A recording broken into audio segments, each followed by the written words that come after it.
Maldives, and Sri Lanka have maintained their malaria-free status, certified in 2015 and 2016 respectively. A tremendous achievement. Let us now turn to the pressures, beginning with financing.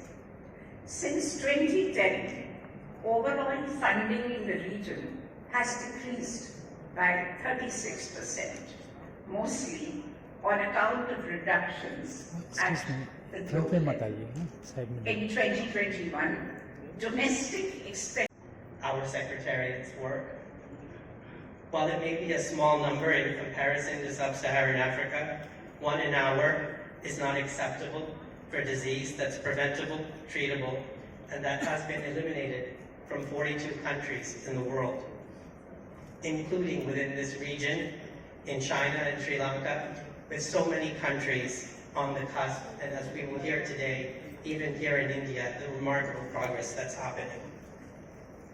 It is a medical, but also a moral imperative. When we think about 2030 as of artemisinin-based combination therapy, especially in the greater Mekong sub-region, as well as resistance to pyrethroids. Finally, I would like to highlight the challenge of cross-border transmission, which has been the focus of several WHO-led initiatives.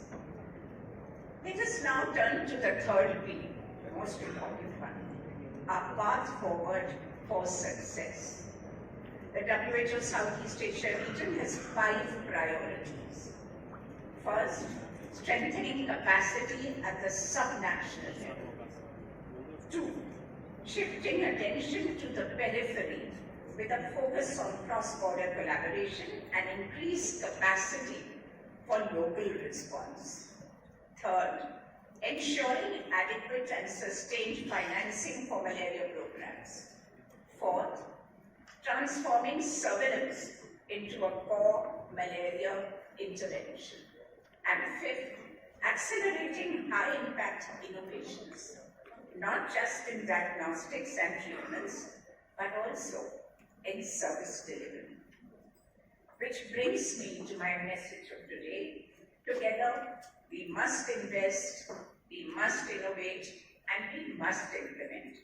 Looking into your kind attention, according to the World Malaria Report, Southeast Asia region has witnessed a drop in malaria cases by 76%, from 22.8 million in 2000 to 5.4 million in 2021, and also a reduction in malaria incidence by 82% during this period of time. It's a great achievement, and the credit goes to all the nations and the people of the region.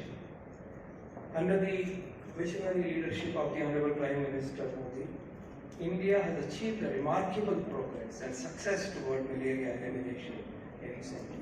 As has been stated, and I wish to re-stress that India registered an 85% decline in malaria cases and 83% decline in malaria-related deaths between 2015 to 2022. Tripura is one of the smallest states of northeastern region, that is Ostolexmi of India. The total population presently is about 40 lakhs only. It has got 8 districts, out of which 1 or 2 districts is prone for malaria. In the year 2014, we had experienced a devastating outbreak of malaria, when 51,240 persons were detected with malaria, and 96 billable lives were lost. Screening for blood sample was only 6.8% at that time, and sample positivity rate was 15.7%. In 2016, 32,525 persons were detected with malaria and 14 persons died. Screening for blood sample was only 11.7% of population at that time, and sample positivity rate was 7.2%. Since then, we have gradually scaled up by screening which has now increased to 22.15% in 2022, which is almost double than that of 2016.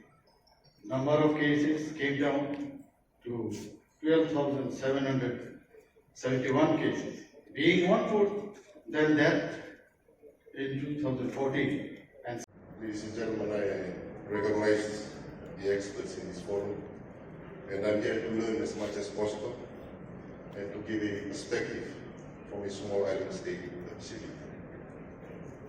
Ladies and gentlemen, Your Excellencies, malaria is not present in Fiji. We do not have any malarial vectors, anomalous mosquitoes, but rather we have the disease which has been imported by our nationals who have traveled to malaria countries and got beaten by the malarial vectors. It has been a struggle in trying to keep Fiji malaria free, since it is one of the most tourist destinations in the Pacific, and in-flight cargo ships continue to visit our shores frequently. Most Pacific Island countries are located in the tropics, where there is an abundance of mosquitoes with the potential to carry debilitating or life-threatening vector-borne diseases. 3 Melanesian countries in which malaria is endemic are Papua New Guinea, Solomon Islands, and Vanuatu. But the threat posed by the spread of malaria gives the issues of a broader significance in the Pacific region. Although the disease was nearly eradicated in the Pacific in the 1970s, it is no longer in retreat. There is a need for prompt and concerted action on malaria at the national, regional, and international levels, if the public health concerns arising from the disease are to be adequately addressed. Your Excellency, ladies and gentlemen, the Pacific Plan, which was adopted by the leaders of the 16 Pacific Island countries in 2005, adopted the National Framework for Malaria Elimination, which covered a time span of 2016 to 2030. We also adopted a strategic plan, a 5-year strategic plan, 2017 to 2022. As a result of these governance changes and a paradigm shift in taking surveillance, taking detection, taking treatment closer to the community, we were able to achieve remarkable progress towards malaria elimination in the recent years. As per the World Malaria Report 2022, we registered almost, as has been repeatedly said before I started my address to you, almost a 90% decline in malaria cases and a 83% decline in deaths between 2015 to 2022. This year, as we know, that Asia Pacific Leaders Conclave on Malaria Elimination is being co-hosted by Government of India and the Asia Pacific Leaders Malaria Alliance. The overall goals or the overarching goals of this conclave, which we have started today, are to again reaffirm the regional commitment and political commitment at the topmost level to eliminate malaria, also to promote intersectoral collaboration. Why do we need an intersectoral collaboration? Because growingly there is a realization that malaria elimination is not the sole responsibility of ministries of health alone. Malaria elimination cannot be achieved until and unless multiple ministries, multiple stakeholders work in close collaboration with the community. So therefore, this conclave reaffirms a whole of system approach to malaria elimination by 2030.